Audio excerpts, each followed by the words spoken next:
to actually sweep him. So you have to get him moving and then sweep. So I'm gonna show you something that also works off of the same thing, okay?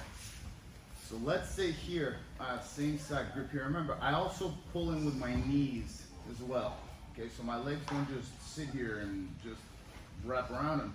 My knees are pulling in. So to break his posture right here, I actually move him up and then down, because I don't want to pull him right into that post. I want to lift him up over it so his shoulders come up over this point right here. So there's a plane right here. I want his shoulders to at least be over the plane. So as I'm here, I don't want to pull him in. Also, I can do this. Look, lift him up and pull him over. Okay. So now what I'm gonna do is I'm gonna grab the shoulder. Okay. If you can, grab skin. It feels great. Not, you know, not for you, for him. Okay. So what I'm gonna do is I'm gonna grab his shoulder. Okay. And as he postures up right here, okay, I have a good control here. See how he's shaking, like he's convulsing or cold or something here. Okay. So as I pull him down here, okay. What I want to do is, as he postures up, I want to just block here, and I want to push him over, all right? And then you can just get to the mount right here. So what I'm doing is that I'm pulling with that shoulder grip that Master Carlos loves, and then I'm punching it to the left as his momentum comes up.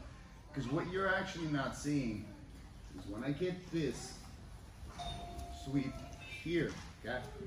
As he's posturing up and I shift my hips, I'm pushing him more so over that way. You gotta turn your knee, shift with your foot, yeah?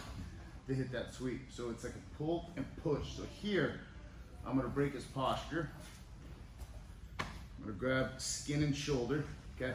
And as he postures up here, pulling and then I push. And there's a slight pull and a push to your left. So it's like if this is 12, you're gonna punch it to 9 o'clock, okay? Again, these are all timing based. Because notice what gives me an opportunity to actually hit the sweep is the fact that he's moving.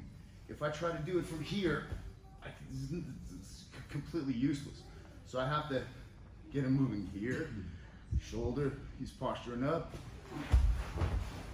So there's this quick pull and then push as your hips rotate. The other thing is that in order to be able to move your hips, you have to open your guard.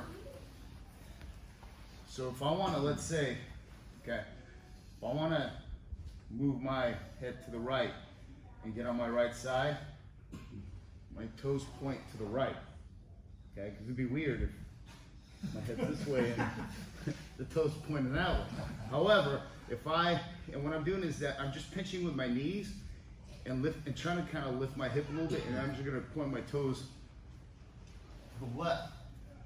If you notice, you create hip movement. So as you're here, you're able to potentially get more hip movement, because the only other real way to do it would be for you to go and actually move your hips out that way. So you're gonna learn how to create, based on your body type, certain type of movements where you're gonna be more efficient. I don't really like this because it requires a step of putting the foot on the mat and turning the hip, versus you just going and turning the hips and sweeping. See how efficient that is? Because whenever you put the foot down, there's a point at which your movement stops, even if it's just a tap. But again, better than nothing. So watch. Same side. Pull him up, over, skin and shoulder. He's posturing up here. Right? And you sweep. You can put your foot down on the mat if you want, but in reality, it's better if you don't. So again, look, I'm not pulling him in. Going up and over this point with legs. Let's bring him in, so lift him up. Here, getting shoulder here, he's posturing up. And then you sweep. Okay, one more time that one.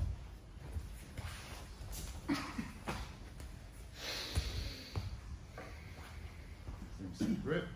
Let's push him, pull him, lift. Here, he's posturing up. All right, let's go. 1, 2, 3. You can get a deep grip. Burn.